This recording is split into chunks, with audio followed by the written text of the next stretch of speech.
Bien, mesdames et messieurs, bonjour, bon après-midi. Comme vous êtes tous venus ici, je suppose que c'est pour travailler. Ça tombe bien, puisqu'on va parler du travail. Ça tombe moins bien, parce qu'on va peut-être parler aussi de la fin du travail. Je ne sais pas si ça vous inquiète. Il y en a que ça peut réjouir, on ne sait jamais. Comment le progrès transforme le travail? Alors, le travail, c'est une notion, on a l'impression qu'elle est aussi vieille que l'homme. En fait, ce n'est pas tout à fait vrai, hein.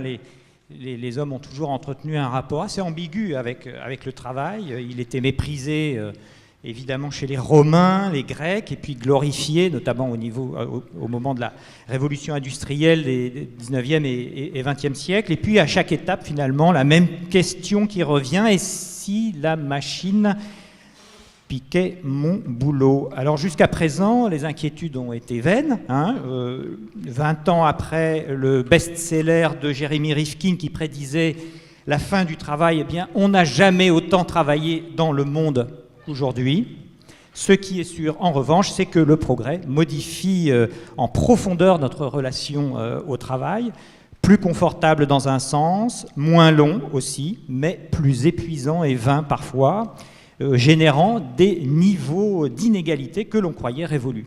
Et puis, au bout de la route, là-bas, cette nouvelle peur de la machine qui pourrait prendre notre dernière prérogative, l'intelligence. Où en sommes-nous aujourd'hui? Où allons-nous demain? Autant de questions que nous nous poserons ensemble et avec nos invités que je vous présente tout de suite. Donc, à mes côtés, Christine Erel, vous êtes professeure au Conservatoire national des arts et métiers et vous dirigez le Centre d'études de l'emploi. À ses côtés, Jean-Olivier Hérault, vous êtes professeur d'économie à l'Université Paris 1. À ses côtés, Gilles Saint-Paul, vous êtes aussi professeur d'économie à l'École d'économie de Paris. Et puis, enfin tout au bout, Grégory Verdugo, économiste également au Centre d'économie de la Sorbonne. Vous avez compris, on est entre économistes, on va parler essentiellement d'économie, et pourtant on va parler de quelque chose qui dépasse largement l'économie, puisque c'est ce qui constitue l'essentiel de notre activité de tous les jours. Alors je vais commencer par vous, Christine Erel. Finalement, on a dit: le progrès transforme-t-il le travail? Si je tourne la question différemment, je vous demanderai: est-ce que l'innovation est néfaste à l'emploi? Hop. Et ça, voilà. Alors, ce qu'on sait, d'après les études empiriques existantes, c'est que jusqu'à présent, non. C'est un petit peu ce que vous avez dit d'abord en introduction, c'est-à-dire que ce qu'on observe, c'est plutôt des effets favorables à l'emploi de l'innovation, même si, bien sûr, il y a des réallocations des emplois en question, donc ça s'accompagne de destruction de certains emplois et de création d'autres emplois. Alors ensuite, si on regarde un peu plus en détail dans les études existantes, ce qu'il faut souligner effectivement, c'est aussi l'hétérogénéité de ce résultat global. C'est-à-dire que derrière l'idée que l'innovation globalement crée des emplois, on va avoir des différences, notamment des différences par exemple selon les types d'innovation. Les innovations qu'on appelle les innovations de produits, donc tout ce qui va être effectivement nouveaux produits mis sur le marché, c'est vraiment ce qu'on a en tête quand on parle d'innovation d'ailleurs la plupart du temps, c'est ça qui va être le plus créateur d'emplois. En revanche, certaines innovations qui sont des innovations qui permettent simplement de produire de manière plus efficace, les innovations de procédés, elles vont avoir des effets plus ambigus sur l'emploi. Donc ça dépend du type d'innovation. Ensuite, si on regarde aussi plus en détail ce qui va se passer du côté de l'emploi, ce qu'on observe, c'est des effets qui vont être différenciés selon le type de qualification. Je pense qu'on va en reparler un petit peu plus tard, oui. Avec les phénomènes dits de polarisation. C'est-à-dire qu'on va avoir des tendances à des créations d'emplois qui vont se concentrer plutôt sur des métiers qui sont des métiers en haut de l'échelle des qualifications et sur certains types de métiers qui ne sont pas facilement routinisables et qui sont plutôt des emplois peu qualifiés. Donc ça, je pense qu'on en reparlera un petit peu plus tard. Routinisables, c'est-à-dire automatisables. Voilà, ceux qu'on ne peut pas facilement, pour l'instant en tout cas, remplacer par des robots ou des machines. Parce que ça viendra peut-être plus tard. Par ailleurs, dans les facteurs d'hétérogénéité, on va aussi avoir des éléments qui concernent davantage la qualité de l'emploi ou le contenu du travail. Donc en termes de qualité de l'emploi, on a des études empiriques par exemple qui montrent que globalement les effets dans les entreprises qui innovent, on va plutôt avoir des augmentations de salaire pour la plupart pour les salariés dans les entreprises innovantes, mais ces augmentations de salaire vont plus particulièrement concerner là encore les plus qualifiés. Donc on a plutôt une augmentation des inégalités dans les entreprises qui sont des entreprises innovantes. Donc là aussi, c'est quelque chose qui souligne donc le caractère un peu hétérogène du constat général. L'innovation, ça crée des emplois, c'est plutôt favorable à la qualité des emplois, mais dans certains cas, on va avoir des effets qui sont des effets moins souhaitables. En termes ensuite de contenu du travail, de conditions de travail vraiment, donc là sans entrer trop dans les détails, on a beaucoup de travaux qui vont aussi regarder les conséquences du progrès technique sur les conditions de travail des salariés ou des travailleurs de manière générale. Et là aussi, ce qu'on peut montrer, c'est des effets, évidemment, ce qu'on a en tête, peut-être des effets plutôt favorables parce que certaines tâches qui sont des tâches pénibles peuvent être prises en charge par des machines. Mais en même temps, on crée d'autres formes de pénibilité qui vont se manifester à la fois pour les gens qui sont plutôt les moins qualifiés, qui vont avoir à répéter des tâches face à une machine, face à un robot, ou bien sous la commande d'un robot. Tout le monde a en tête, je pense, le reportage sur Lidl récemment qui montrait bien ce type de phénomène. Donc l'interaction entre l'homme et la machine, pour le coup, peut créer aussi une intensification du travail. Ça, c'est pour les emplois les moins qualifiés. Et puis, de l'autre côté, à l'autre extrême, on a aussi certaines formes de pénibilité liées à l'intensification du travail. Pour les cadres, par exemple, qui se plaignent beaucoup du fait que le travail déborde. Le travail, du coup, prend tout l'espace dans leur vie. Il n'y a plus de frontières, puisque donc, on va consulter sans arrêt ses mails, etc. Donc ça, c'est aussi quelque chose qui limite, en fait, réduit la qualité du travail pour les personnes et telle qu'elles l'aperçoivent dans les enquêtes dont on peut disposer. Donc le travail, finalement, le progrès, finalement, disperse le travail, le polarise et le transforme en profondeur, y compris en termes de qualité. Mais finalement, le taylorisme des débuts du XXe siècle, c'était déjà aussi un travail pénible de relation entre l'homme et la machine. Mais on le retrouve maintenant, la nouveauté, c'est qu'on va le retrouver dans des secteurs dans lesquels ça n'existait pas nécessairement au préalable. Donc dans des secteurs qui sont aussi des secteurs de services, par exemple. Et donc ça peut aussi concerner même certaines professions qui sont des professions intermédiaires. C'est-à-dire qu'on va avoir des gens qui sont de niveau de qualification moyen, qui vont occuper des emplois de bureau dans lesquels toute la journée, la seule chose qu'ils vont faire, c'est cliquer sur un dossier pour le valider. Donc ça, typiquement, là, on est sur quelque chose qui, d'un point de vue physique, est peu pénible, quoique, on peut en discuter, puisqu'on a aussi des problèmes parfois de TMS et autres liés simplement au fait de répéter le même geste en continu. Oui. Mais d'un point de vue, évidemment, de l'intérêt du travail, du contenu du travail, on est sur quelque chose qui est extrêmement défavorable. Donc c'est le phénomène finalement de taylorisation qu'on avait bien vu dans les usines automobiles qui s'est déversé aujourd'hui sur les métiers de service, qui était un peu le déversoir vers lequel la majorité de l'emploi s'est reconstituée après le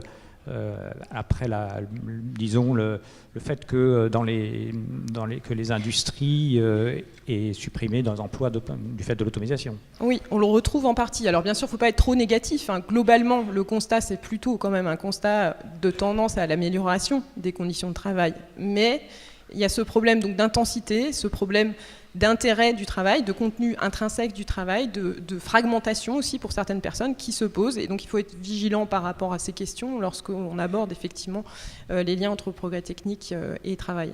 D'accord. Alors Jean-Olivier Hérault, quel est un petit peu, faites-nous un petit peu le portrait de cette dynamique des métiers du travail. Est-ce que finalement la victime c'est le travail non qualifié et comment se situe la France dans ce tableau? Donc, pour commencer, vous voyez, j'avais prévu d'illustrer mon propos des courbes. Parce que c'est un débat d'économiste, donc il faut des courbes.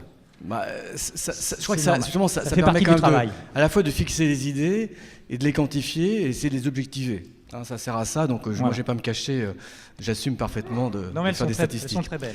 Donc, en plus elles sont pas mal, oui. Ouais. Alors, premier point qui me paraît important dans ce débat, on peut avoir des avis bien sûr partagés sur la question, c'est l'intérêt de ce débat. Vous allez voir très vite, je ne partage pas du tout l'avis cette idée de fin du travail.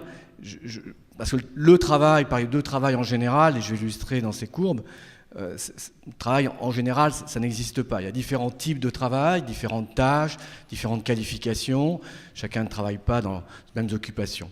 Donc le progrès technique, et je pense que c'est important de parler du progrès technique aujourd'hui dans nos sociétés. Le progrès technique, c'est l'élément central qu'on cherche. C'est-à-dire qu'en fait, c'est pas quelque chose qui tombe du ciel. Parfois, dans certains modèles d'économie, les étudiants l'apprennent comme tombant du ciel, mais il ne tombe pas du ciel. C'est la création d'innovateurs, et il est recherché, bien sûr, par ces innovateurs et par l'ensemble de la société, ce qui quand même apporte du pouvoir d'achat. Je parlais tout à l'heure, c'est essentiel pour la croissance, et donc la croissance du pouvoir d'achat des pays développés, et c'est ce à quoi aspirent les pays en développement. Donc le progrès technique est essentiel, on le désire. Il y a des effets. Il y a des effets dans le monde du travail et des effets contrastés, des effets différents. Et c'est le point essentiel sur lequel je vais d'abord insister, c'est qu'il crée effectivement des différences. On peut parler donc d'inégalité, de réallocation, mais c'est parler de la même chose, donc des différences. Alors vous voyez dans ces trois courbes, il y a trois pays. Il y a des trois pays qui sont donc les États-Unis, l'Allemagne et la France. Et vous voyez, ils sont caractérisés par les mêmes évolutions. C'est-à-dire que les pays développés sont caractérisés vraiment par les mêmes évolutions dues au progrès technique. En bleu, et en vert et en rouge, on a différents types de travail. Alors vous voyez, je dis que le travail est multiple, et moi je le résume à 3 types de travail. On sait déjà faire un effort, mais je pense que c'est important de faire cet effort-là pour comprendre que ces 3 types de travail, c'est quoi ? Le premier type de travail, Christine en a parlé, c'est un travail qui profite, qui est complémentaire avec le progrès technique, qui l'utilise, qui ajoute du savoir-faire par des ingénieurs, par des gens qui font du marketing, qui font de l'innovation, profession libérale. Donc tout ça qui profite du progrès technique pour l'améliorer, je dirais, qui ajoute de la valeur ajoutée, qui est complémentaire à ce progrès technique, à l'ordinateur, au robot. Ça, c'est la courbe, vous voyez, en vert. C'est ce qu'on appelle les abstract jobs, des tâches abstraites, cognitives, qui demandent de la flexibilité, de l'agilité intellectuelle, et qui, finalement, touchent plutôt, c'est vrai, les qualifications relativement élevées dans la population. Donc, pour y accéder, il faut faire des études, pour la plupart du temps, et heureusement, et je crois qu'on en parlera, heureusement, nos sociétés, font de plus en plus accéder nos enfants et nos jeunes à l'enseignement supérieur. Donc, on voit que les abstracts se développent, vous voyez, dans tous les pays.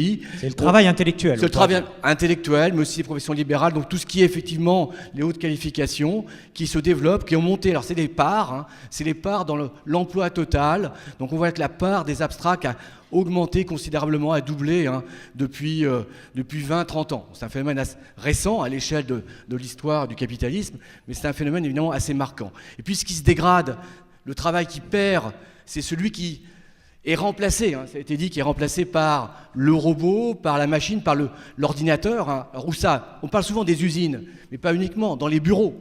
Dans les bureaux, dans l'administration, et pas uniquement dans le privé, mais aussi dans le public, on a effectivement un remplacement par des tâches qui sont appellent des tâches routinières.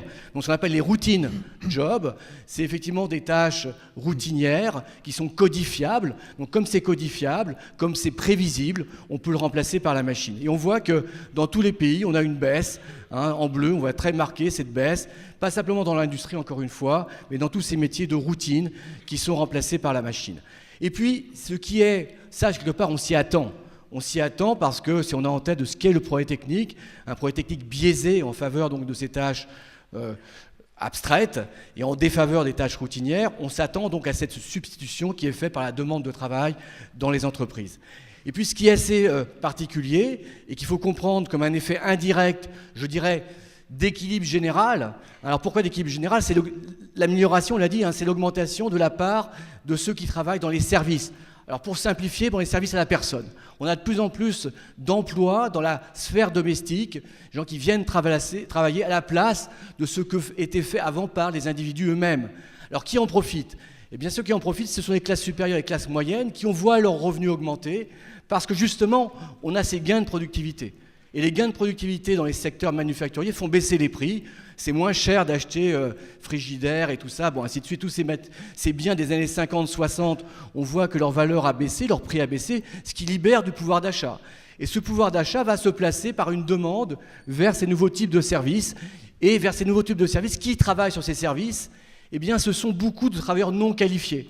Donc ce n'est pas vrai que le progrès technique remplace le travail non qualifié, il remplace un certain type de travail qualifié, les emplois de routine, mais on voit se développer un travail qui est peut-être encore moins qualifié, ce qui peut poser problème, on en parlera sûrement par la suite, qui peut poser des problèmes, je dirais, de conditions de travail, mais en termes d'emploi, on voit se développer dans tous ces pays, eh bien, la part de ce type d'emploi, donc de travailleurs très faiblement qualifiés, mais avec une demande de plus en plus forte qui émane de la part des consommateurs. Mais ça, on voit sur ces courbes que ce n'est pas tout à fait la même chose dans les différents pays, et notamment les États-Unis, ça progresse assez peu, le travail manuel. En revanche, en France, ça progresse de façon assez spectaculaire. Comment ça s'explique ? Alors, ce qu'on voit ici, c'est que on a des séries relativement longues sur les États-Unis, donc on partait de plus haut sur les États-Unis. C'est 1980 le début de la courbe. Là, je ne sais pas si tout le monde voit. Alors en France, en France et en Allemagne, on voit en France en particulier effectivement ces métiers de services qui se développent. Et donc on a effectivement sur un effet de rattrapage, un effet de rattrapage qu'on observe sur des pays qui ont connu un peu plus tard, je dirais, ce type de progrès technique ou qui partaient de conditions initiales assez différentes. Donc ce qu'il faut bien avoir en tête, et peut-être je vais passer à mon deuxième graphique pour illustrer ce point, c'est que on a effectivement un progrès technique semblable. Un pays, en tout cas s'il ne le souhaite pas, et je crois qu'il ne faut surtout pas le souhaiter, un pays qui est ouvert vis-à-vis de la technologie, du reste du monde, mais aussi des innovateurs, connaît ce type de progrès technique. Donc tout le monde, les pays le connaissent, et on voit en profondeur se produire ce phénomène donc Christine a dit de polarisation. Pourquoi polarisation ? Se développent des métiers très qualifiés et en même temps se développent des métiers très peu qualifiés. Et au milieu, ce qui était, je dirais, le cœur des sociétés 50, des années 50, des 30 glorieuses, eh bien ces métiers-là, qui sont au cœur de la distribution des salaires et des qualifications, diminuent. D'où l'idée de polarisation. Aux deux extrêmes, on voit augmenter ce type de métier, puis aussi on en parlera, leur salaire, bien sûr, de façon inhérente. Donc, on a ce phénomène de polarisation, mais on voit sur ce graphique, c'est ça qui est intéressant, il y a quand même des différences. C'est-à-dire que la façon dont les pays réagissent par rapport à ce phénomène, et réagissent comment ? Par leur modèle social. J'en parlerai, je dirais, dans un deuxième temps, je crois, dans cette table ronde. Le modèle social, ça veut dire quoi ? Les institutions sur le marché du travail. Est-ce qu'on a un salaire minimum élevé ? Est-ce qu'on a une protection du travail relativement élevée ? Est-ce qu'on a une concurrence, une protection des emplois existants assez élevés ? Bon, tous ces phénomènes, on peut appeler ça le modèle social, interagit fortement avec le progrès technique. Ça se comprend. Le progrès technique tel qu'il est actuellement, ce n'est pas ce progrès uniforme des grandes glorieuses. Il demande de la réallocation. Il demande des transformations. Il demande de la mobilité. Et en particulier, il va aussi vers le bas. Et donc on sent bien évidemment que si les histoires de salaire minimum, de rigidité des salaires, peuvent jouer effectivement un rôle important dans la façon dont ça interagit avec ce phénomène puissant que subissent toutes les économies qu'est le progrès technique. Donc on voit sur ce dernier schéma, peut-être sur lequel je vais revenir, c'est qu'au même moment on a assisté dans tous les pays à ces phénomènes de part du travail qui sont les mêmes. En revanche, sur le taux d'emploi, quelque part qui est la performance globale d'un pays en termes d'emploi, le progrès technique ne tue pas l'emploi, il le réalloue, je crois l'avoir assez dit. Et on voit même qu'il peut l'augmenter en fonction, je dirais, des conditions démographiques ou d'offres de travail. On voit aux États-Unis la courbe en bleu qu'on a eue sur l'ensemble de la période. Vous voyez ici, la courbe en bleu est assez claire, en tendance, on a une augmentation du taux d'emploi aux États-Unis. En vert, on a l'Allemagne. Au début des années 2000, certaines formes de stagnation. Et ensuite, on a une augmentation du taux d'emploi. En France, on a une baisse du taux d'emploi jusqu'au début des années 2000, une légère remontée ensuite. Ça, c'est la marque qu'au-delà du progrès technique, le modèle social influe. Il y a des choix à faire, il y a des arbitrages à faire, et je crois que c'est important, bien sûr, d'avoir en tête qu'il existe, bien sûr, une interaction très forte entre notre modèle social et le progrès technique. Alors donc ça, c'est le nombre de gens qui sont réellement au boulot, au travail. Donc ça veut dire qu'il y a 75%, presque 80% des Américains qui sont au travail, ou ce chiffre-là, donc de presque 0,8. Tout à fait. Donc là, après, il y a des différences. L'important, c'est il y a des différences de niveau et des différences d'évolution.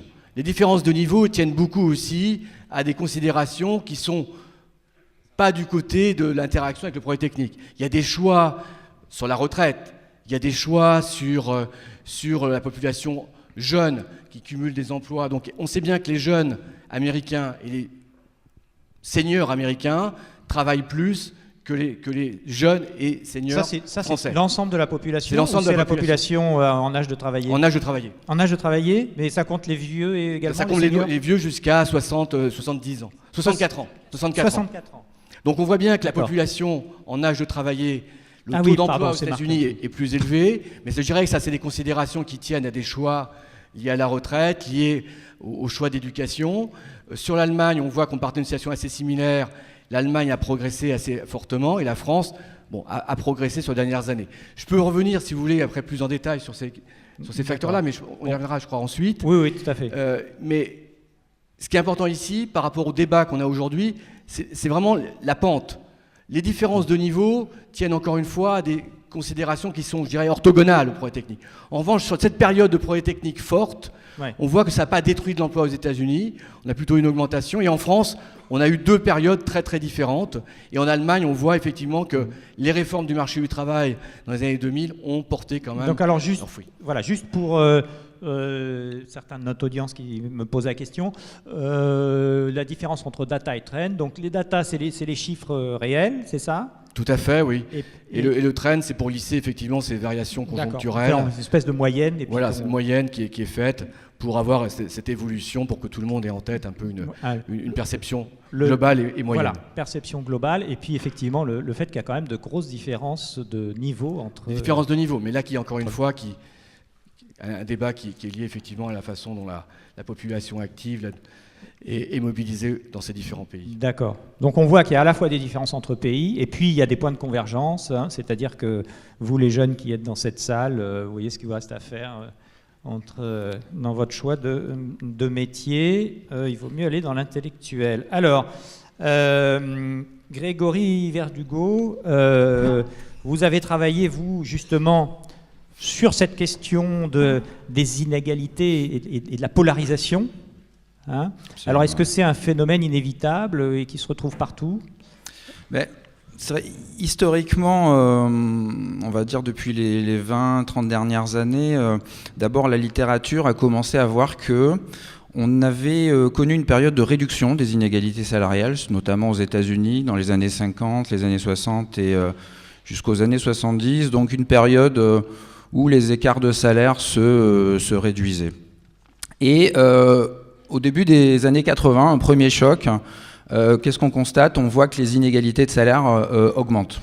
Et ensuite, les écarts continuent à augmenter dans les années 90 et dans les années 2000.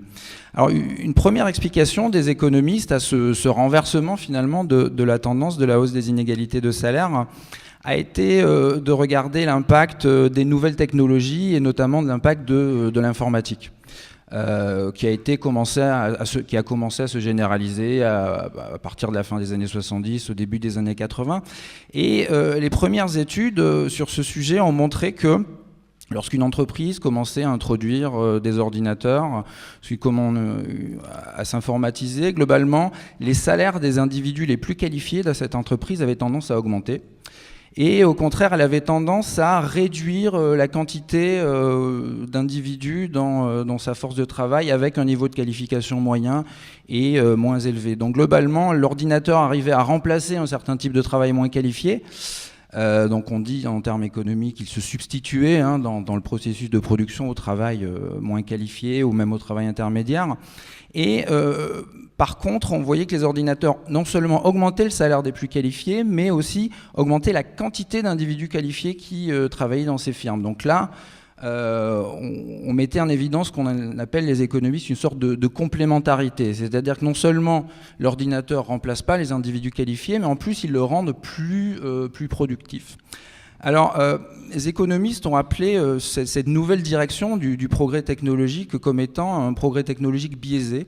Alors, c'est peut-être une traduction un peu trop littérale, mais bon, l'idée, c'est que le progrès technologique était plus favorable aux plus qualifiés. Et donc, il augmentait les salaires, il augmentait la demande des entreprises pour les plus qualifiés, c'est-à-dire elles avaient de plus en plus besoin de plus qualifiés, d'individus qualifiés pour faire donc utiliser ces nouveaux outils, mettre en place la réorganisation de la production que l'informatique entraînait, et puis aussi Bon, il y a des nouveaux secteurs qui ont été créés par l'informatique, hein, notamment à la fin des années 2000, à la fin des années 90, début des années 2000. Donc il y a tout un pan de l'économie qui s'est réorganisé, qui a été plus favorable pour ces individus. Et d'un côté, de notre côté, par contre, l'introduction de l'informatique avait semblé un peu assez défavorable pour ce qu'on appelait toute une sorte d'emploi moins qualifié, emploi intermédiaire. Après, dans les années 2000, on s'est rendu compte que la question était un peu plus compliquée que ce qu'on pensait. Au début, on avait une idée un peu binaire, c'est-à-dire il y a les plus qualifiés, c'est les gagnants, et les moins qualifiés, c'est les perdants. Et il y a des nouvelles études qui ont mis en évidence ce que faisait plus précisément l'informatique dans le processus de production.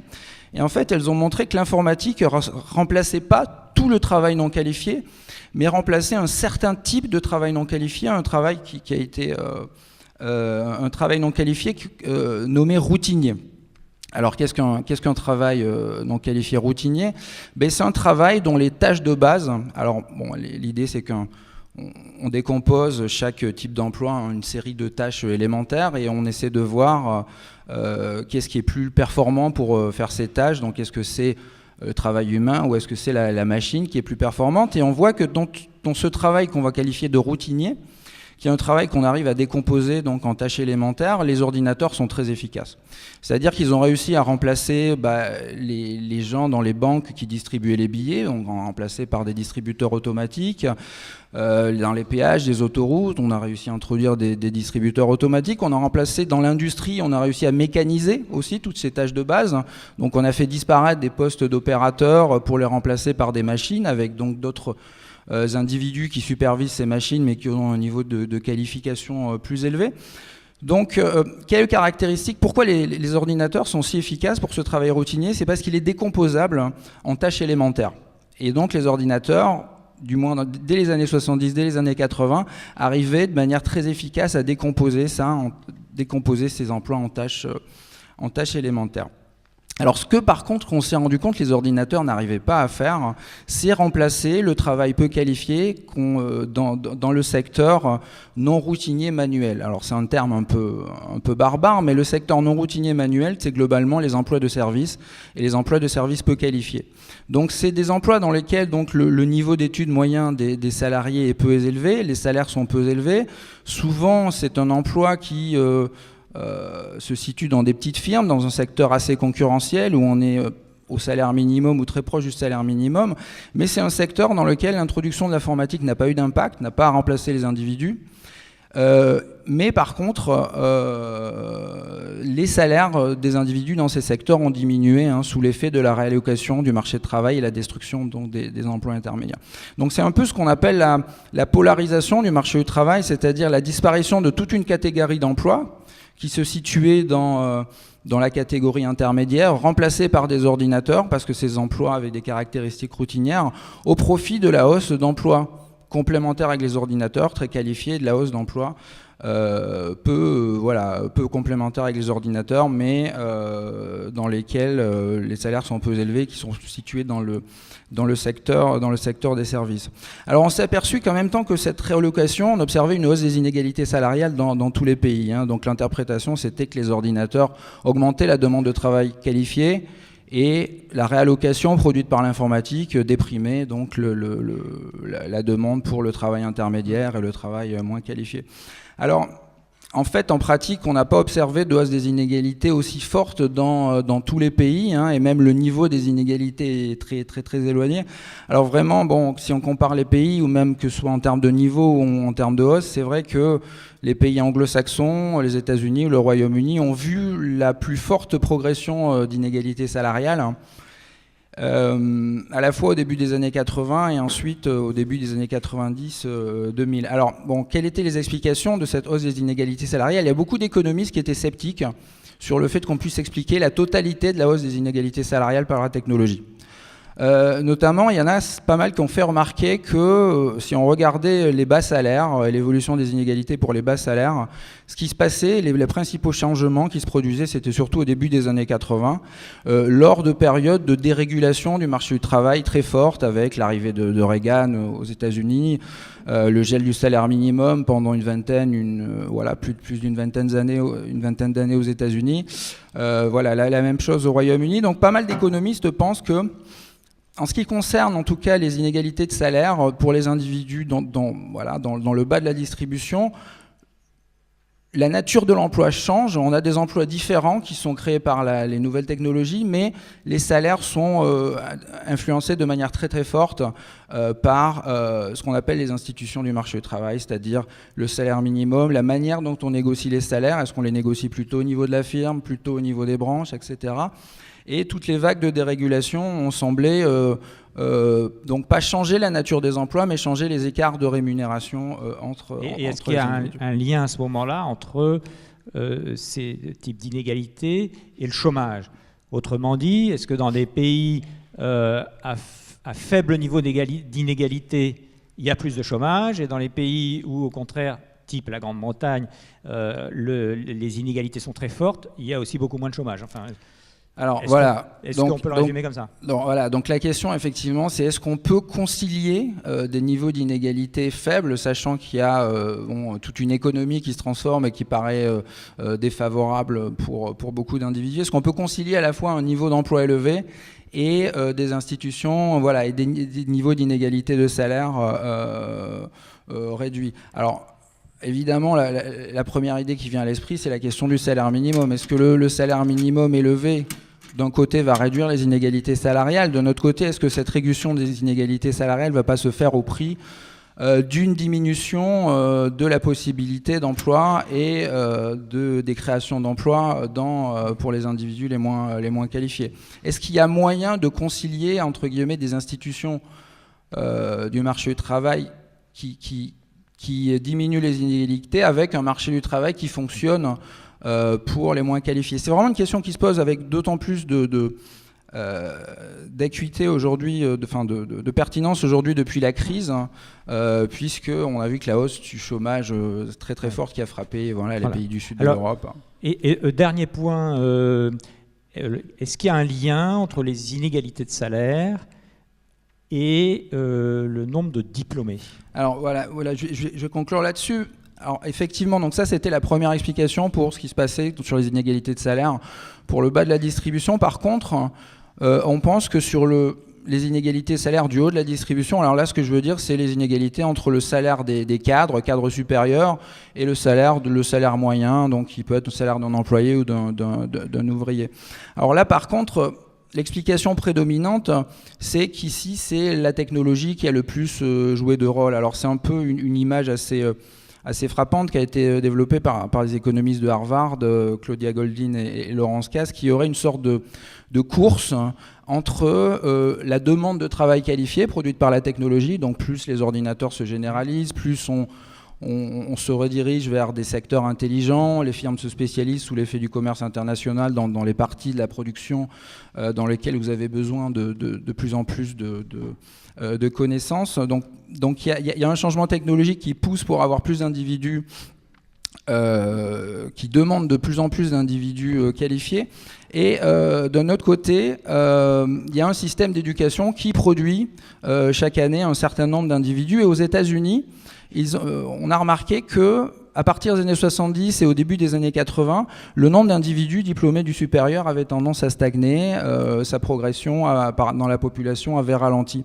Et donc ces professeurs de Harvard disent que si on a observé aux États-Unis une telle hausse des inégalités salariales, c'est parce que la demande de travail qualifié produite par l'informatique et cette nouvelle économie a été plus importante que la capacité des universités et de la société à produire des individus diplômés du supérieur. Donc ça raréfie les emplois qualifiés et donc ils peuvent demander des salaires plus élevés. Voilà. Comment ça donc il y a des travaux pour la France qui suggèrent que donc en France on a eu une démocratisation de l'enseignement supérieur qui s'est faite de manière beaucoup plus tardive.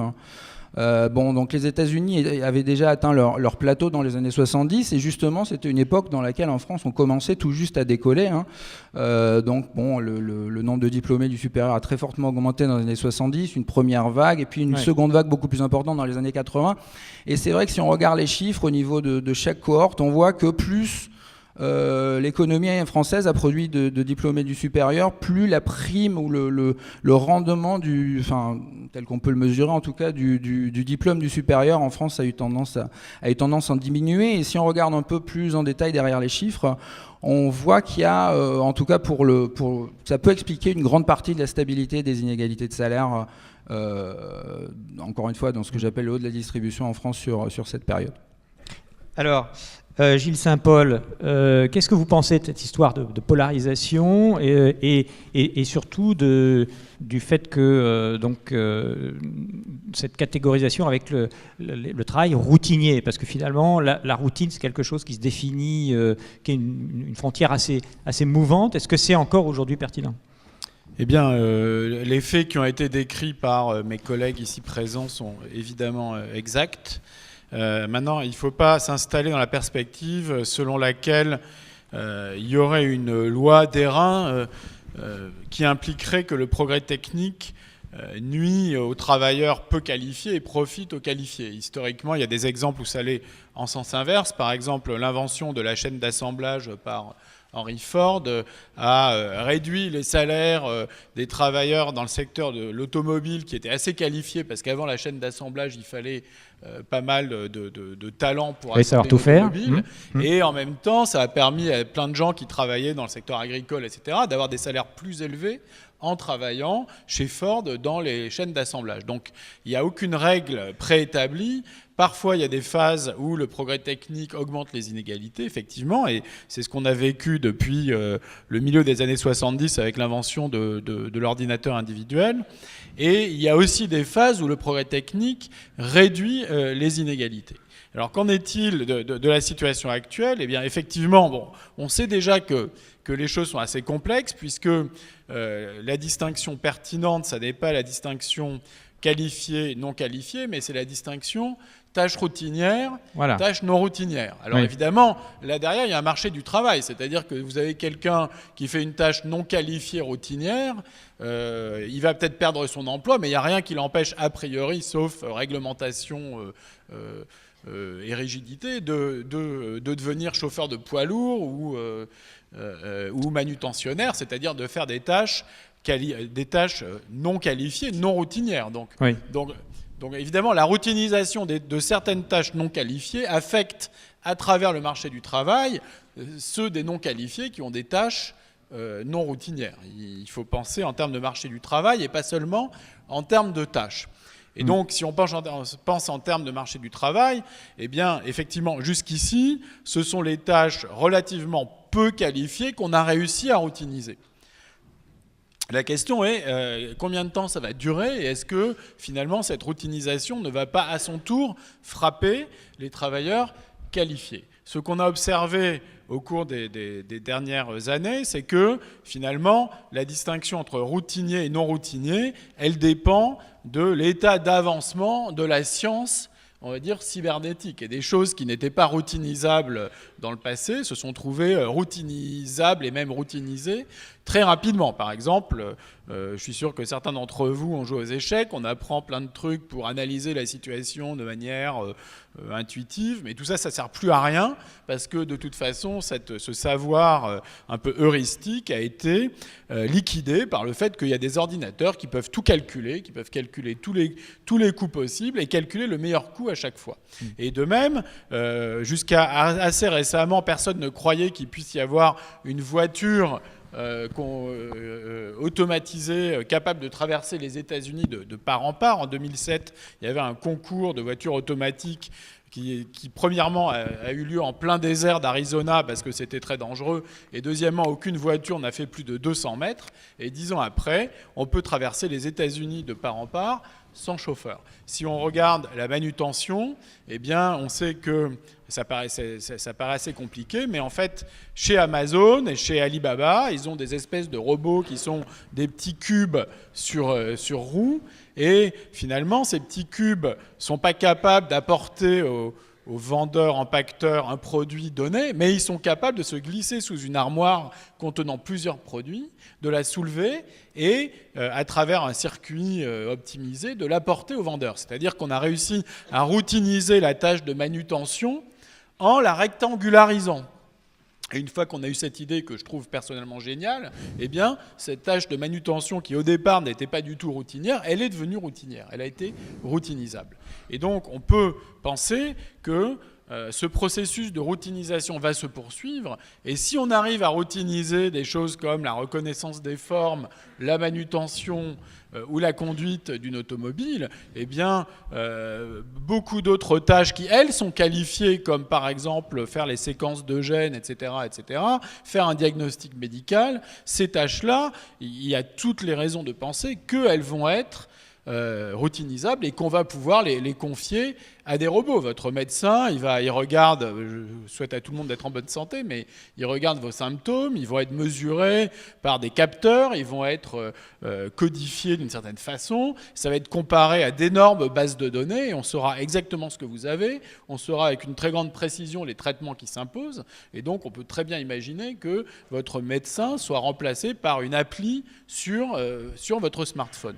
Et donc j'aurais tendance à prédire, puisque je suis un peu là pour prendre des risques sur la prospective, voilà. Que à 30 ans, on va dire. À 30 ans. Allez. Après, on parlera plus tard de 100 ans ou 200 ans. Oui. Mais à 30 ans, il y a de bonnes raisons de penser que le progrès technique qui va avoir lieu va à son tour devenir en soi non plus inégalitaire, mais à nouveau égalitaire. C'est-à-dire que ça va être au tour des travailleurs qualifiés d'être frappés par l'informatisation et la routinisation. Voilà. Alors après, il y a d'autres tendances qui vont dans le sens de l'inégalité, la démographie des pays du tiers-monde. Enfin, si l'égalité, c'est qu'on se retrouve tous au chômage, ça va être quand même... Alors, on peut se mettre à parler de chômage si vous voulez.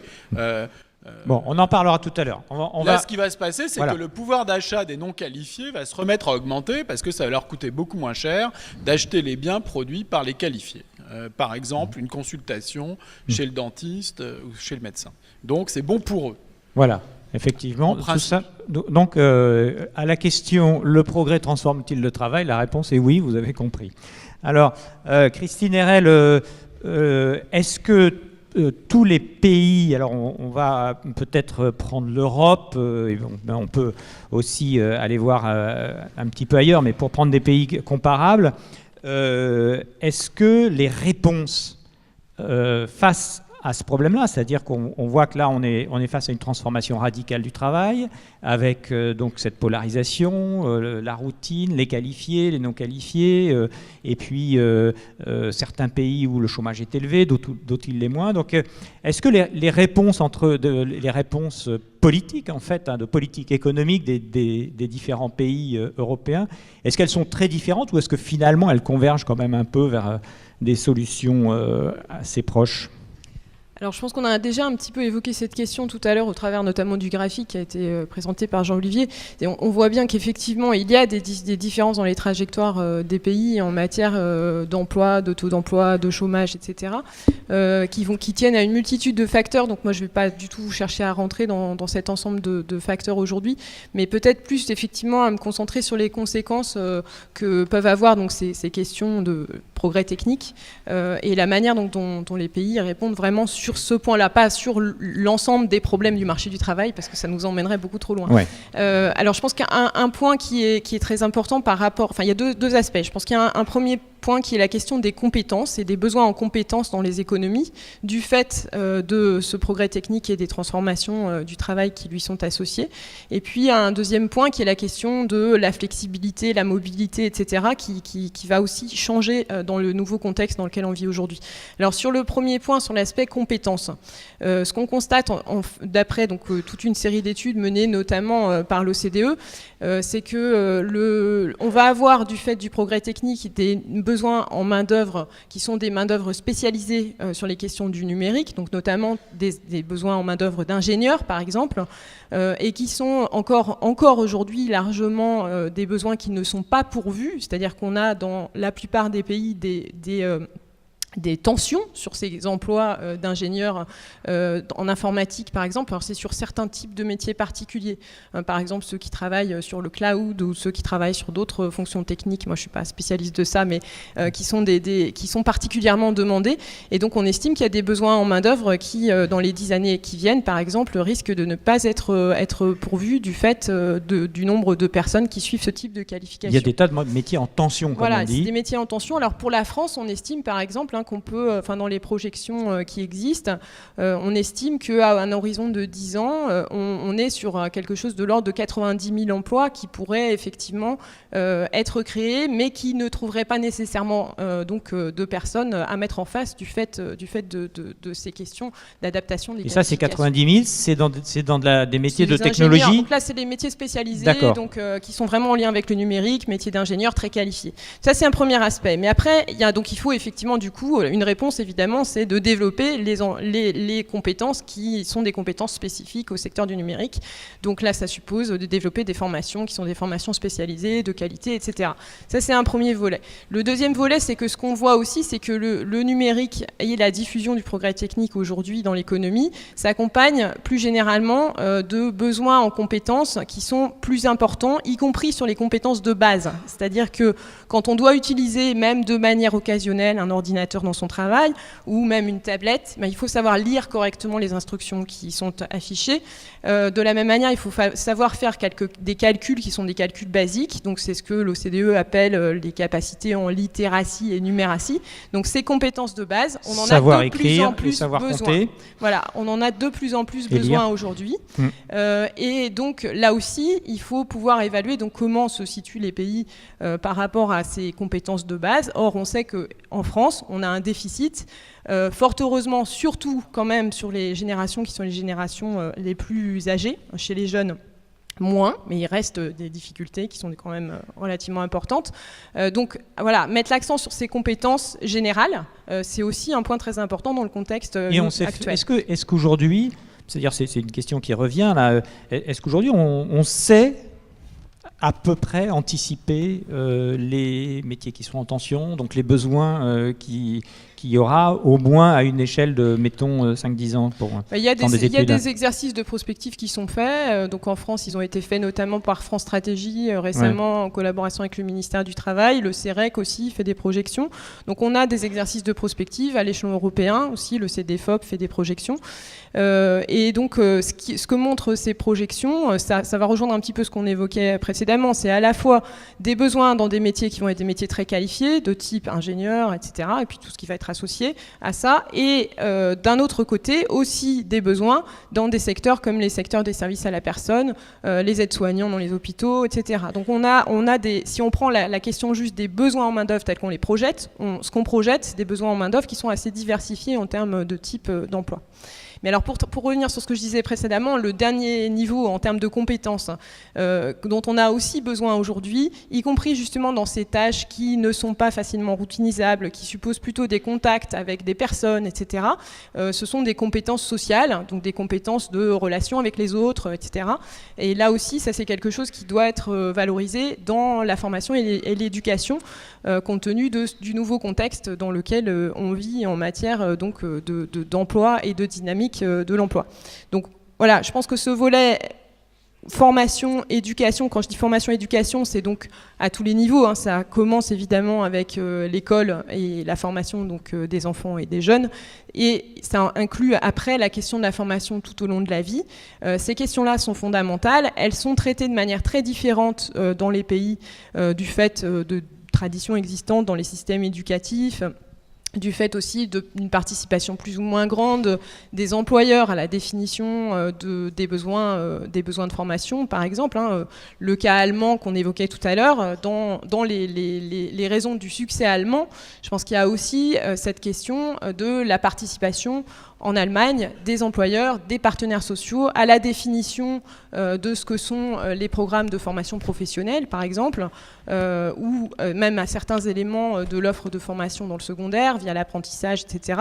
Toute cette participation forte des employeurs et des acteurs sociaux à la définition de la formation, en France, c'est quelque chose qu'on sait beaucoup moins bien faire. Donc là, typiquement, on a des de fortes marges de progression sur cette question-là dans le cas français. D'accord. Alors, Jean-Olivier Ayrault, vous, dans justement, qu'est-ce qu'on peut faire pour accroître finalement, enfin pour à la fois réduire cette polarisation, ces inégalités qu'on a mentionnées, pour faire en sorte que aussi le travail se redistribue plus rapidement. Vous insistez notamment sur une chose qui est la mobilité. Alors dans quel sens la mobilité ? Dans le sens effectivement qui accompagne la demande de travail. C'est-à-dire qu'on a un monde, on l'a je crois dit tous, qui avec des effets relatifs. La demande de travail n'augmente pas continuellement, elle demande effectivement des qualifications à un moment donné, elle change à un autre moment. Donc on n'est pas forcément prêt par rapport à son diplôme initial je dirais, à s'adapter. On n'est pas complètement adaptable. Gilles a dit tout à l'heure, on peut passer effectivement, on a l'impression de même passer à un autre métier, on a l'impression que c'est pas une qualification, si c'est une qualification, et y passer demande effectivement une certaine mobilité, pas une mobilité forcément ça peut être géographique, mais mobilité, je dirais, dans sa capacité à s'adapter à une nouvelle tâche.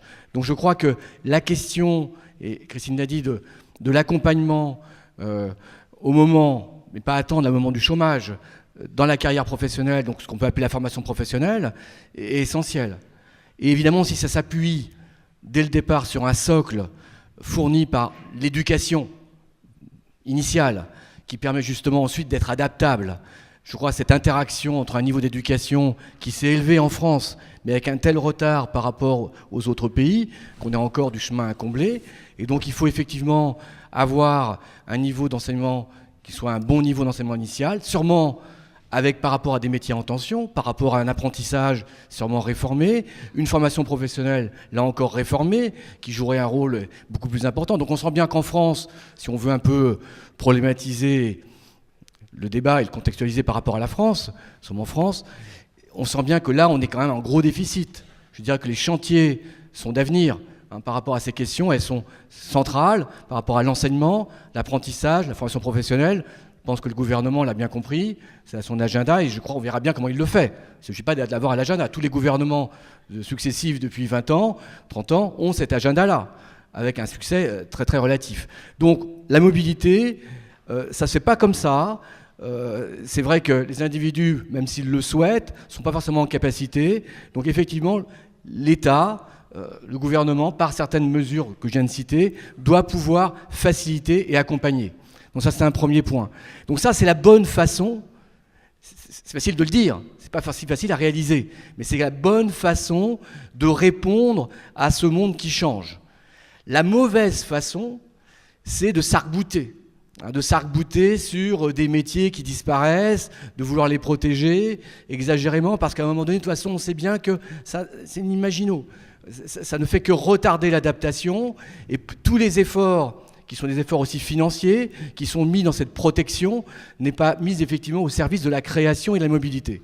Et un dernier point, je voulais évoquer... Donc là, vous pensez quand même, je vous interromps 30 secondes, mais vous, là, quand vous dites qu'il ne faut pas s'arc-bouter, ça veut dire que vous pensez que quand une usine, par exemple, sidérurgique ou mécanique, va fermer, il ne faut pas forcément se battre pour sauvegarder les emplois, mais il faut plutôt essayer de trouver une solution avec les gens quand l'usine va fermer ? Mais quand l'usine va fermer, de toute façon, on est dans 80% plutôt que d'empêcher des cas... qu'elle ferme, non, parce qu'on a eu des cas concrets. Oui, effectivement, on pense. C'est vrai qu'on a en France exagérément l'idée, je crois, et la volonté de vouloir sauvegarder l'emploi, comme on dit, et alors, évidemment, de penser la mobilité. Mais évidemment, ça peut se comprendre. Il faut se mettre évidemment à la place par rapport au sujet qu'on a évoqué. Lorsqu'on a une formation professionnelle, une situation au chômage, lorsqu'on tombe au chômage, où on n'est pas accompagné suffisamment vers le nouvel emploi, on peut comprendre qu'on s'arc-boute et qu'on cherche à protéger. Donc on sent bien évidemment que ce qui est le mauvais équilibre, qui est vraiment franco-français, qui est effectivement une situation où on n'a pas la possibilité de mobilité parce qu'on a un déficit de formation, en particulier lorsqu'on tombe au chômage, ça crée un sentiment d'insécurité et une volonté de protection exacerbée. Donc ça, il faut effectivement le dépasser. Et la meilleure façon de le dépasser, c'est de mettre en place d'abord ou en même temps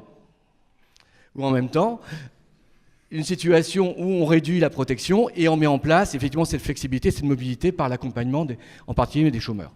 Ça ressemble un peu à la flexibilité à la danoise ou à la finlandaise ou dans ces pays-là. Christine Erel, vous y croyez à ces systèmes, de tels systèmes en France, par exemple? Alors, pour le Danemark, ça a bien fonctionné, effectivement. Il n'y a pas que le Danemark, il y a d'autres pays nordiques qui, effectivement, sont allés dans ce sens, de à la fois donner un petit peu plus de flexibilité aux entreprises, alors sans aller trop loin non plus, hein, parce que le Danemark, même si c'est un peu plus facile qu'en France de licencier, c'est pas non plus un pays où c'est pas l'Angleterre ou les États-Unis. On peut pas licencier quelqu'un comme ça du jour au lendemain. C'est relativement simple quand même. On est sur un intermédiaire. On est sur par rapport aux indices de l'OCDE, le Danemark se situe plutôt dans la moyenne. Donc c'est un pays dans lequel on a une protection, mais cette protection n'est pas démesurée, disons.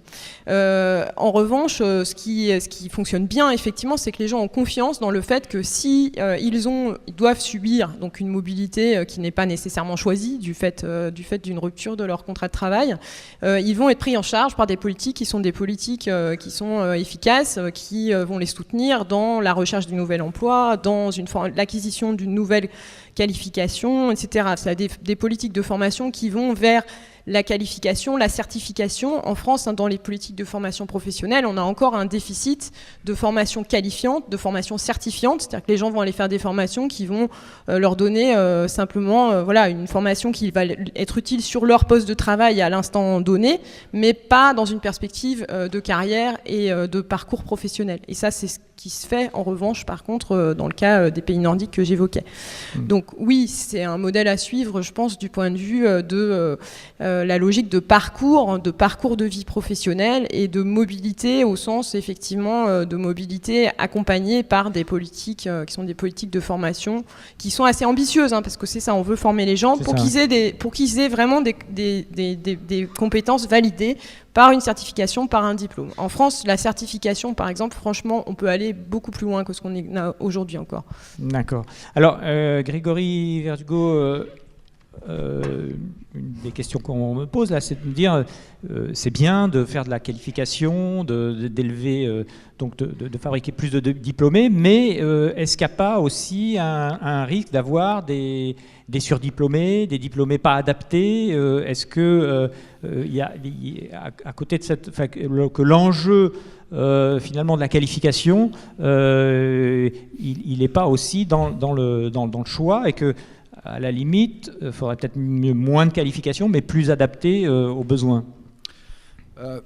C'est vraiment un bon point. Donc c'est vrai que le progrès technologique crée des gagnants et des perdants toujours, et avec l'exception peut-être du taylorisme, généralement on a tendance à...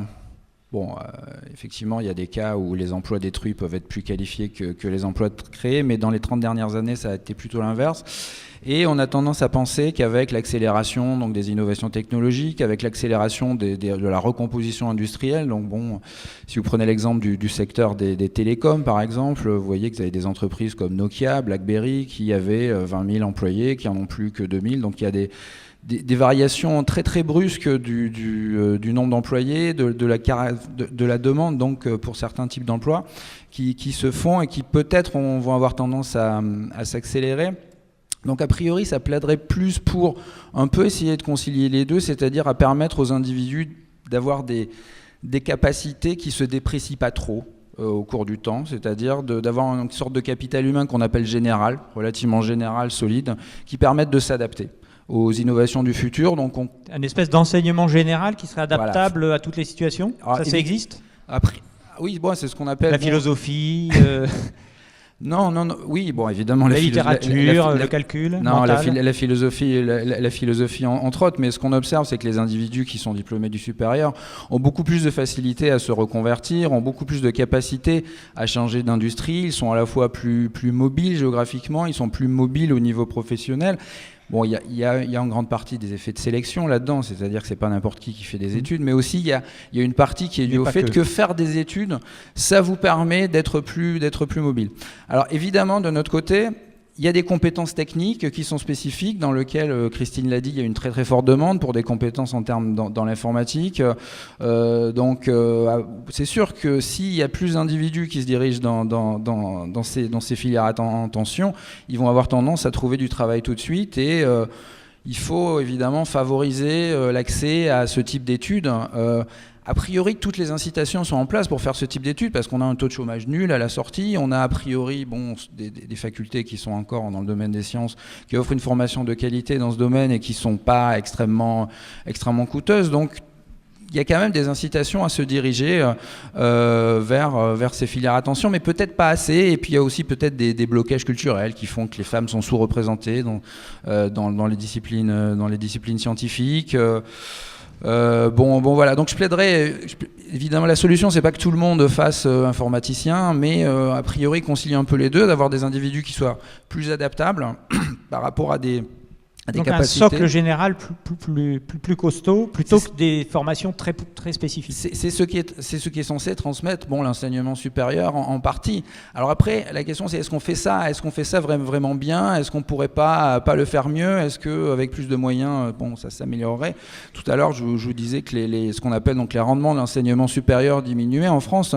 On ne sait pas si c'est totalement l'effet du fait qu'il y a plus de diplômés du supérieur, ou si c'est aussi l'effet que leur qualité avec la massification, parce qu'on est passé d'un système plus élitiste à un système moins élitiste, que la qualité moyenne des diplômés s'est affaiblie. Alors soit parce qu'on avait des gens qui sont moins faits pour les études supérieures, soit parce que, et là on pourrait faire quelque chose par contre, soit parce qu'on n'a pas mis assez d'argent, ou on n'a pas construit les institutions capables d'améliorer.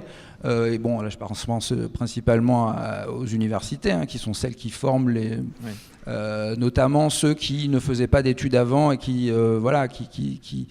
celles dans lesquelles il y a le plus de mobilité sociale, celles dans lesquelles il y a le plus d'individus dont les parents n'étaient pas avant cadres et n'avaient pas fait forcément d'études supérieures. Donc on ne sait pas vraiment si on n'a pas une baisse des qualités qui est due au fait qu'aussi on forme moins bien les gens. Si on démocratise trop l'enseignement supérieur ou Non, je pense qu'il faut arriver à le démocratiser sans sacrifier forcément la qualité. Et pour enseigner tous les jours donc dans une des plus grandes universités de France avec les amphis qui débordent, enfin vous savez, on en parle pas mal dans la presse. Je pense qu'on n'est pas totalement à la hauteur par rapport à ce que ces générations seraient en droit d'attendre et d'obtenir. Ouais. Jean-Olivier, vous voulez réagir ? Mais c'est tout à fait clair. Je pense qu'il faut se donner les moyens de ses ambitions. Alors, Gilles Saint-Paul,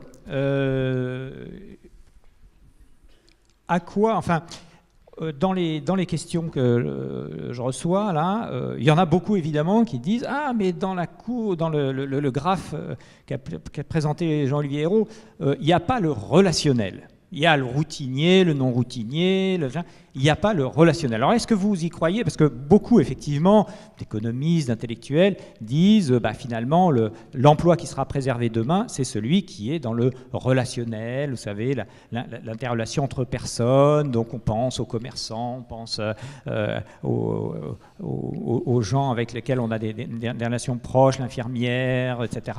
Est-ce que vous croyez que tout ce qui est de la relation entre personnes peut être préservé par l'excès des machines? Alors Jean-Olivier, vous vouliez dire quelque chose sur le graphe?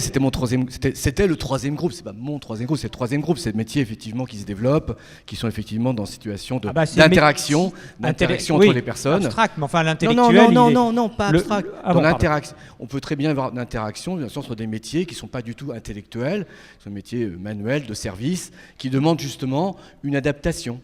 Et c'est justement dans le face-à-face, dans le vis-à-vis, effectivement le gré à gré, dans la relation effectivement parfois employeur-employé. Dans le manuel, c'est ça. C'est exactement ça. Donc effectivement, ces métiers-là se développent considérablement. Alors, Gilles Saint-Paul, qu'est-ce que vous en pensez?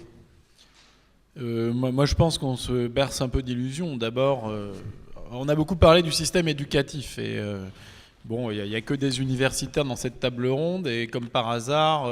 oui, on nous a reproché qu'il n'y ait pas de chef d'entreprise. Mais il faut toujours plus d'enseignement. J'ai jamais entendu un universitaire disant il faudrait peut-être moins d'enseignement supérieur. C'est comme un médecin, jamais il va vous dire qu'on dépense trop en santé. Et donc là, on nous dit alors ça c'est un des aspects. L'autre aspect c'est... on va enseigner le relationnel à l'école ou... Qu'est-ce que tu as dit, Christine? Non, elle n'a pas dit le relationnel, elle a dit social, les enseignements de base. Non, mais avant...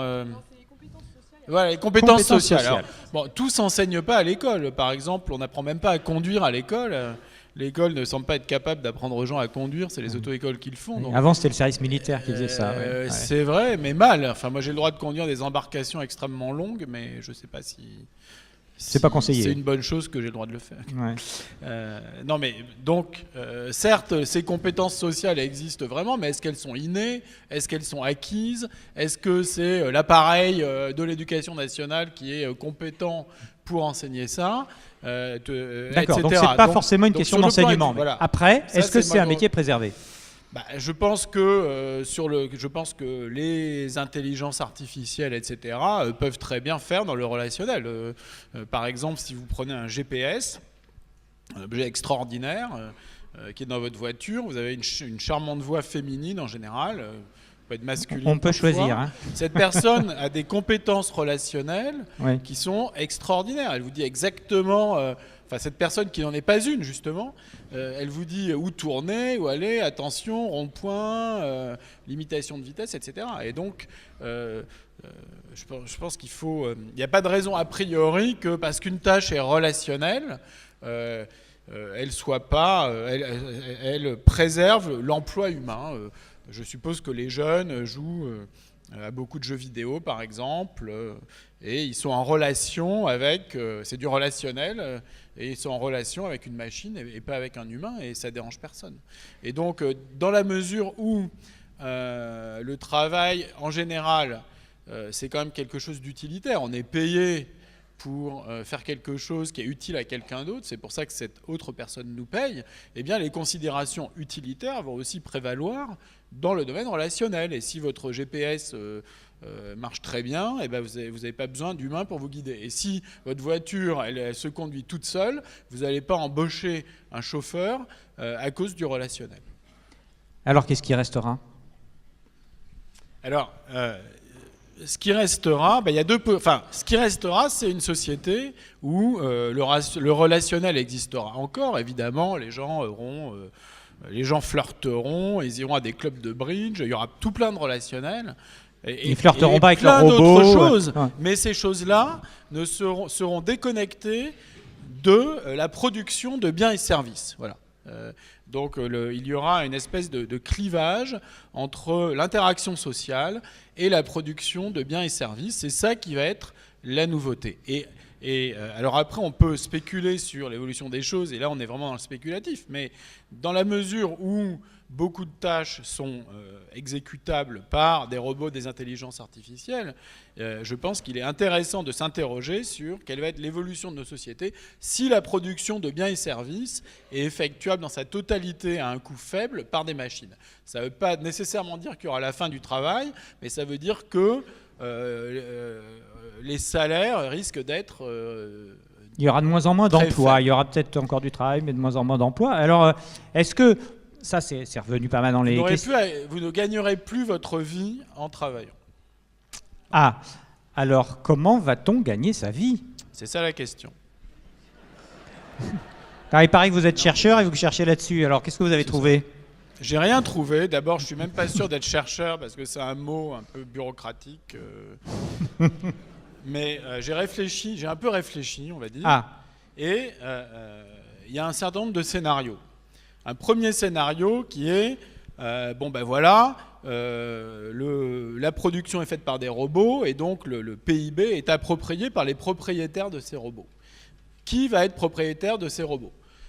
Première possibilité, peut-être que la société va évoluer vers une société de rentiers, ce qui était le cas pour la petite bourgeoisie au XIXe siècle, et donc la majorité des gens seront des rentiers. Non, on aura des parts dans une usine de robots. On aura des parts dans une usine de robots qu'on transmettra à nos enfants et on vivra de ça.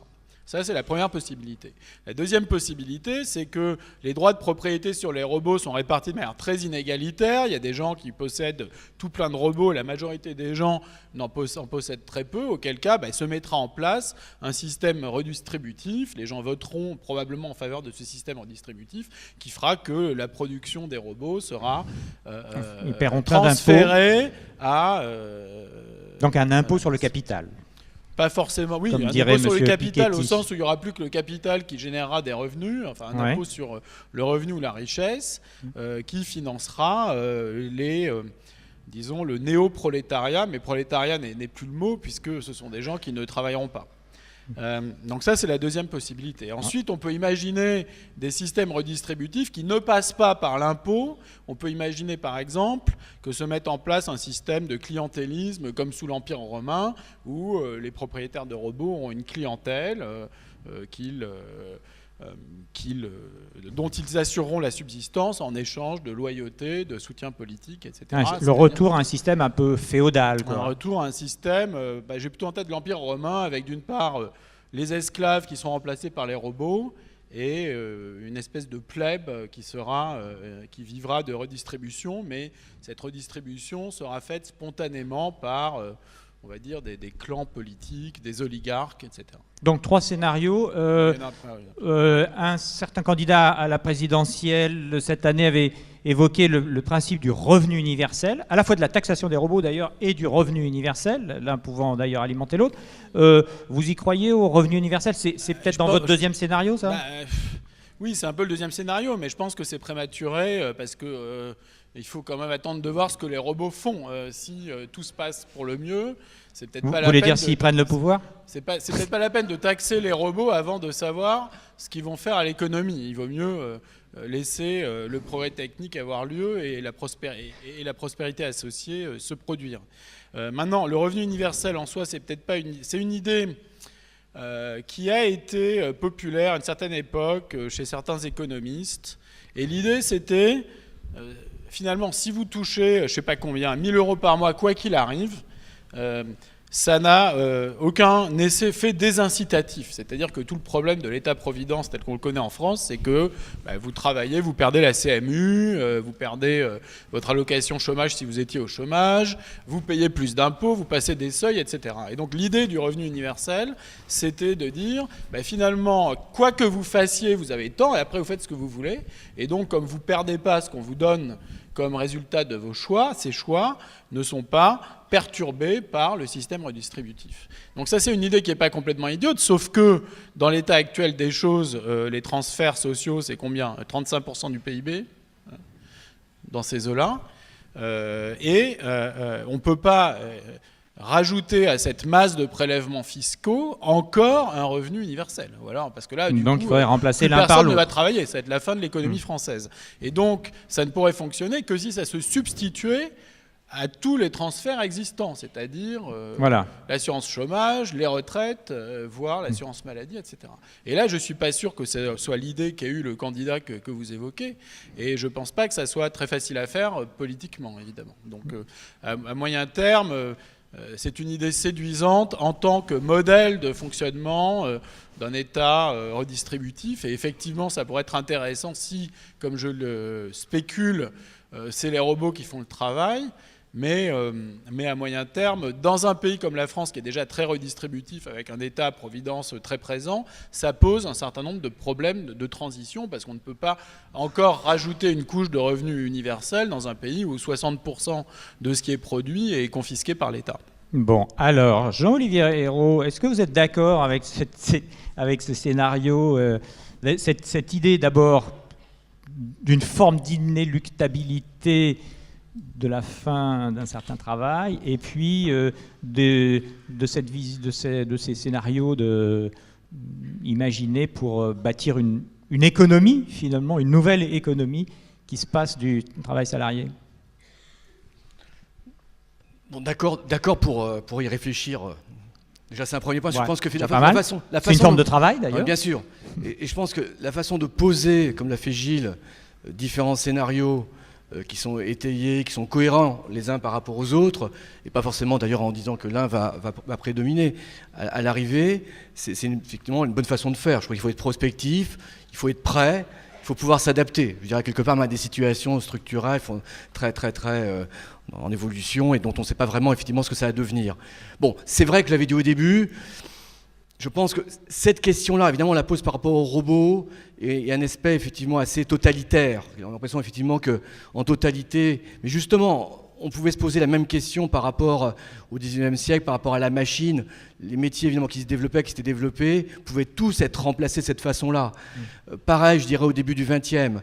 Donc c'est vrai que j'ai plutôt tendance à penser que de nouvelles activités, justement pour l'instant, qu'on ne connaît pas, qui vont être liées, non, pour l'instant on rappelle encore le loisir, mais ce ne sera pas l'oisiveté, ce sera une autre façon de ne pas travailler, de travailler autrement. Donc pour l'instant, on ne sait pas, comme on ne savait pas il y a 50 ans ou un siècle. Donc je pense par rapport à ça qu'il va y avoir du temps de travail, du temps libéré, des revenus effectivement qui vont être donnés par ces gains de productivité, et que comme tout le monde évidemment n'a pas envie d'être oisif, eh bien, nous allons effectivement réinventer un nouveau modèle de travail qui ne sera pas celui, bien sûr, du passé, mais où il y aura encore des formes de travail. Ça veut dire, en fin de compte, où il y aura effectivement ces relations qui nouent, nous, les individus, les uns par rapport aux autres, où il y a effectivement des avantages comparatifs, où tout le monde ne fera pas la même chose, et donc il y a des relations. Appelons ça maintenant relations encore de travail, mais effectivement ces relations qui font que les gens ne seront pas dans une situation, comme Gilles l'a dit, il y aura des interactions. Et les interactions qui seront, à mon avis, encore marchandes, qui sont évidemment entre de l'offre et de la demande, parce qu'on n'est pas tous identiques, il y aura des avantages évidemment à se spécialiser dans certaines choses et d'autres, pour d'autres individus, dans d'autres activités. Donc il y aura des échanges, c'est ce que j'appelle encore une économie de travail. Mais un travail, effectivement, qui sera un travail renouvelé sous une nouvelle dimension. Donc ça, moi, de ce point de vue-là, je pense qu'il faut... c'est évident que ça, c'est l'objet des inventeurs. Je veux dire que ceux qui seront effectivement à la tête des niveaux de vie les plus, des salaires ou des revenus les plus élevés, c'est ceux qui effectivement sauront faire preuve de cette imagination que moi, je ne suis pas capable d'avoir aujourd'hui. Donc Gilles, peut-être. Mais en tout cas, moi, c'est vrai que je suis dans cette incapacité à prévoir, ne pas forcément être en situation encore, parce qu'on est encore assez loin, je dirais, de cette situation-là, mais on aura demain des innovations sociétales, sociales, de travail, qui vont effectivement transformer la société, mais qui finalement poseront toujours la question de l'échange, la question de la distribution des revenus, donc finalement les mêmes questions fondamentales qu'on se pose aujourd'hui. Donc finalement, l'emploi, parce que bon, le travail, c'est une notion qui est beaucoup plus large. Alors si on le restreint sur l'emploi, c'est-à-dire finalement être payé pour faire quelque chose, quoi, hein, est-ce que vous croyez que cette notion-là peut disparaître? Ça, c'est une question que je pose à tous d'ailleurs, hein, puisque donc Gilles Saint-Paul, lui, il pense que ça peut disparaître et il imagine une société sans emploi où on ne paiera plus des gens pour le faire, mais où tout le monde sera plus ou moins rentier. Est-ce que vous y croyez? Alors, je ne sais pas, Christine Erel, alors. Est-ce que j'y crois? Je ne sais pas, en fait. C'est-à-dire que je me suis pas projeté aussi loin dans mes réflexions sur les évolutions de l'emploi et du travail. Je pense qu'il y a, enfin, juste pour revenir sur des points qui ont été évoqués précédemment, je pense qu'il y a énormément d'incertitudes sur les évolutions qu'on a devant nous. Donc quand on parle de robotisation, par exemple, c'est vrai que même, par exemple, dans le secteur des services à la personne, on commence à avoir des robots, alors qui sont expérimentaux, mais qui sont capables de s'occuper d'une personne âgée chez elle. Donc il y a des tests, il y a des tests qui sont conduits en ce moment. Ça, c'est du sur relationnel. Ce type de robot. Alors là, on est vraiment sur du relationnel. Toute la question étant de savoir quelle est la satisfaction effectivement des personnes âgées en question qui ont une aide à domicile, qui a un robot plutôt qu'une personne. Donc là-dessus, pour l'instant, on est dans des phases de test. Je sais pas ce que ça, enfin honnêtement, moi je ne sais pas ce que ça va donner, même si d'un point de vue personnel, j'aurais plutôt tendance à penser qu'il est mieux d'avoir une présence humaine. Peut-être que non finalement, mais on verra bien. C'est-à-dire qu'on a quand même une très forte incertitude sur ces évolutions. Et par ailleurs, effectivement, je pense qu'il y a des innovations qu'on ne connaît pas encore. C'est-à-dire que ce qu'on a en tête aujourd'hui, c'est le numérique, les robots, mais il y a des tas de choses qui peuvent encore se passer, se produire. Il y a des innovations aussi qui viennent dans l'organisation du travail elle-même. Il y a des réflexions, par exemple, aujourd'hui aussi sur l'usine du futur. Donc ces réflexions-là, c'est des réflexions qui sont faites de manière conjointe à la fois par des ingénieurs, mais aussi par des gens qui sont plutôt du côté, effectivement, management, etc., qui réfléchissent à la manière dont on peut faire fonctionner autrement le travail et l'emploi, donc aussi, du coup, dans des usines qui sont des usines connectées à la fois en amont avec les fournisseurs, en aval avec les clients, où on va pouvoir adapter les produits en fonction de la demande du client en temps réel, etc. Enfin, voilà, il y a des réflexions innovantes qui sont très fortes, qui tiennent aussi, non pas seulement à des innovations technologiques, mais à la manière dont on va organiser le travail. Donc, je pense que là-dessus, on peut avoir des surprises. Il y a des choses certainement qui émergeront qu'on ne connaît pas encore. Ensuite, la question de l'emploi, au sens l'emploi et le salaire qui lui est associé. C'est vrai que si on se projette très loin, oui, on peut tout à fait imaginer d'autres solutions et d'autres solutions pour que les individus aient un revenu, puisque c'est ça, emploi égale aujourd'hui salaire, ou revenu, puisqu'il y a aussi les indépendants. Donc il y a d'autres manières d'envisager ça, mais ce qui me paraît important, c'est aussi d'avoir cette réflexion sur toutes les formes d'innovation, et y compris donc, des innovations dans l'organisation du travail, dans la gestion du temps de travail. Je pense qu'on va avoir devant nous toutes ces questions qui vont se poser à un horizon un peu moins lointain sans doute que celui auquel raisonne Gilles Saint-Paul, mais voilà, on va avoir à gérer ça, le fait qu'on peut libérer du temps. Alors pourquoi faire ? Comment on fait pour qu'il y ait effectivement pas trop d'inégalités dans cette allocation du temps libéré. Enfin, voilà, toutes ces questions se posent, je pense, aujourd'hui. On fera du tourisme, et le tourisme créera du travail. Ça suppose d'avoir des revenus. Après, c'est toute la critique qui a été faite, par exemple, aux 35 heures. C'est le fait que le temps libéré, il n'est pas utilisé de la même manière quand on est cadre ou quand on est ouvrier avec un faible revenu. Donc toute cette question de la valeur du temps libéré en lien aussi avec des inégalités de revenus, c'est des questions qui sont des questions importantes à poser. Et alors, vous l'avez évoqué juste 30 secondes, mais est-ce que vous croyez au développement du travail indépendant, qui est finalement une autre forme d'adaptation? On voit les travailleurs de plateforme, etc., qui se développent. Est-ce que ça peut être appelé à avoir un avenir plus important qu'aujourd'hui? Ce qu'on observe aujourd'hui, c'est un accroissement du travail indépendant dans la plupart des pays, mais qui reste quand même relativement faible. Je ne pense pas qu'on ira jusqu'à un point où le travail indépendant, ça deviendrait le modèle et où tout le monde serait indépendant. Mais c'est aussi parce que les institutions qu'on a actuellement, celles de notre système de protection sociale, poussent quand même plutôt à aller vers une relation salariale. Là aussi, on peut changer ça. Mais à l'heure actuelle, en tout cas, je pense qu'on ne va pas vers un changement de modèle et un passage où tous seraient indépendants. On en est encore très loin. D'accord, donc c'est pas une forme de transition. Jean-Olivier, vous vouliez... Non, je voulais pas couper vos élans pour aller dans des horizons très lointains. Là, on est déjà revenu un peu plus près. On est revenu un peu indépendant. Voilà. Ouais. Ce que je veux dire par là, c'est que Gilles l'a dit, je pense pas que ça soit en contradiction avec le débat qu'il a lancé. Je pense qu'on est encore pendant assez longtemps et de longues années dans la situation dans laquelle on est, qui a été décrite, avec ces grandes évolutions, avec des formes finalement de travail que l'on connaît bien, et les évolutions qu'on a notées en termes de réallocation. Et je veux dire que par rapport à ce qui a été dit aussi par Grégory, je pense quelque part il y a quand même des arbitrages. Je veux dire que la société française, je veux dire, dans une économie, pour simplifier les choses, dans une économie de laisser-faire, à l'américaine, pour simplifier encore une fois, quelque part ces évolutions-là ont donné des inégalités salariales assez exacerbées, un emploi finalement qui a été préservé, parce que quelque part il y a quand même cet arbitrage entre est-ce qu'on soutient, est-ce qu'il y a un salaire minimum ou pas. On l'a bien vu dans l'évolution aussi allemande, on a quand même eu un développement en partie, pas uniquement causé que par cela, mais quelque part la réforme Schröder, c'est aussi laisser filer, il n'y avait pas le salaire minimum de toute façon à ce moment-là, ça commence juste à naître aux États-Unis, en Allemagne. Donc on voit bien que les mini-jobs, tout ça s'est développé parce qu'il y avait cette demande de ce type de travail, et ça a pu se développer de façon intense parce que le marché du travail du côté des salaires a été très libéralisé, du côté aussi de l'assurance chômage en Allemagne. Donc on voit bien que pour un pays comme la France, il y a cet arbitrage, et c'est pour ça qu'on est ambitieux d'un point de vue social, qu'il faut faire preuve d'imagination et quelque part de ne pas se tromper d'objectif. Souvent on a cru pouvoir tout garder. Exemple même sur le salaire minimum. Nos difficultés dans les années 80-90, on a beaucoup augmenté le salaire minimum sans baisser le coût du travail. Je crois que quelque part, ce qu'on a réussi à faire dans les années ensuite 2000, et ça continue, c'est laisser un salaire minimum du côté des revenus des salariés relativement par rapport à d'autres pays relativement élevés, mais en baissant le coût du travail sur les charges qui pèsent sur les entreprises au salaire minimum. C'est ça, faire preuve effectivement, je dirais, à la fois de justice, solidarité sociale, et d'autre côté, baisser le coût du travail. Là, il y a un salaire minimum, là, il y a de la demande de travail qui se développe pour maintenir l'emploi. Donc cet arbitrage emploi-salaire, il est là, parce qu'il est posé de façon encore plus accrue par les formes nouvelles de progrès techniques.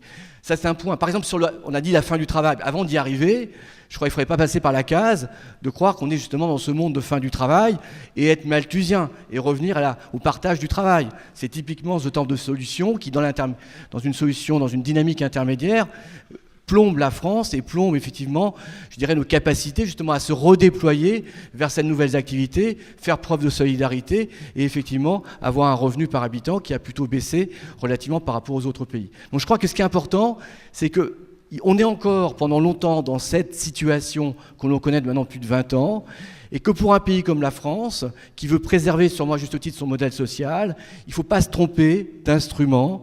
On peut avoir des instruments qui à la fois préserve quand même l'augmentation, je dirais, l'exacerbation des inégalités, mais il faut faire attention à la question de la création de valeur, à la création de l'emploi, à la création d'activités. Sinon, effectivement, eh bien, c'est un peu ce qu'on a connu, je dirais, les années 80-90.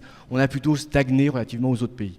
Alors, Grégory Verdugo, vous n'êtes pas exprimé. Vous êtes quand même, il me semble, le plus jeune de ce panel. Donc, on sera tous à la retraite, vous serez encore en activité. Vous y croyez, vous, à ces scénarios extrêmes et à cette attrition où finalement, comme d'habitude, on a mal imaginé l'avenir? Bon, il y a des travaux récents qui montrent que sur les 10-20 dernières années, alors que les nouvelles technologies se répandaient, il y avait de plus en plus sur le marché du travail des rendements élevés sur ce qu'on appelle les interactions interpersonnelles. Donc c'est un chercheur de Harvard qui a regardé ça. Il a montré que les emplois étaient caractérisés aujourd'hui, et ceux qui étaient le mieux payés étaient caractérisés par de plus en plus d'interactions interpersonnelles. Alors, bon, je vais vous prendre, on va prendre quelques exemples. Ce qu'on appelle le relationnel tout à l'heure, oui. Oui, voilà, je prends quelques exemples. Quand sont apparus les cours en ligne, on a dit que les cours en ligne allaient remplacer les universités, que tout le monde regarderait derrière son écran des cours en ligne, et voilà, bon, 10 ans après, pas du tout. On se rend compte que ça peut être quelque chose de complémentaire, mais ça ne remplace pas les interactions entre étudiants et entre professeurs, etc. Quand je suis venu ici, j'ai pris le TGV pour venir de Paris, et donc, gentiment, on m'a payé un billet première classe par les organisateurs que je remercie. Et donc, ce qu'on voyait dans le train, c'est qu'il y avait énormément de personnes qui venaient travailler à Lyon, hein, malgré le fait qu'on peut utiliser Skype, de discuter à distance. On avait tous ces travailleurs col blanc qui venaient à Lyon vraisemblablement pour présenter des idées, discuter des contrats, convaincre des gens. Donc il y a tout cet aspect dont on a sous-estimé le fait que on a encore des avions qui sont remplis de businessmen qui traversent le monde, et malgré le fait qu'ils pourraient remplacer leurs discussions et leurs interactions par Skype, ils voyagent quand même, et on s'est rendu compte que voilà, le contact personnel n'est pas remplaçable encore par la machine, par les conversations à distance, et qu'on a toujours besoin de se voir, de discuter, de convaincre. Dans le domaine de la recherche, on a toujours des conférences dans lesquelles on va présenter des articles et nos idées. On ne fait pas tout par ordinateur. Voilà, on le fait souvent dans des jolis endroits, si possible. Donc voilà, je suis assez sceptique, mais bon, voilà, après on peut tout imaginer. On peut imaginer on pourrait se téléporter, rester à distance et avoir des, voilà, par hologramme. Voilà, des hologrammes, qui pourquoi pas feraient des meetings politiques ou non. feraient. Ça c'est pas possible. Ou ferait Bon, alors merci quand même pour ce message un peu d'espoir. C'est vrai que les jeunes savent bien que Facebook, une des premières utilisations, c'est quand même pour mettre au point des rencontres physiques. Hein, c'est quand même pour se voir aussi. Donc il y a quand même un peu d'espoir. L'avenir, évidemment, n'est pas écrit aujourd'hui. Alors pour conclure cet après-midi, vous avez vu qu'on n'a pas fait le tour complet de ce sujet parce qu'il est trop grand, il est infini, et puis il nous concerne tous. Je voulais juste vous lire une petite définition du travail qui pour moi elle vaut ce qu'elle vaut, mais je trouve qu'elle est assez belle et elle résume finalement assez bien la profondeur un petit peu du sujet dont on vient de discuter. C'est celle du juriste Alain Supiot. Il dit « Dans la langue française, le premier sens attesté du mot travail désigne ce qu'endure la femme dans l'enfantement. Il désigne cet acte où se mêlent par excellence la douleur et la création, acte où se rejoue à chaque fois, comme dans tout travail, le mystère de la condition humaine, car tout travail est le lieu d'un semblable arrachement des forces et des œuvres que l'homme porte en lui-même, et c'est dans cette mise au monde des enfants et des œuvres que l'homme accomplit sa destinée. » Merci à tous.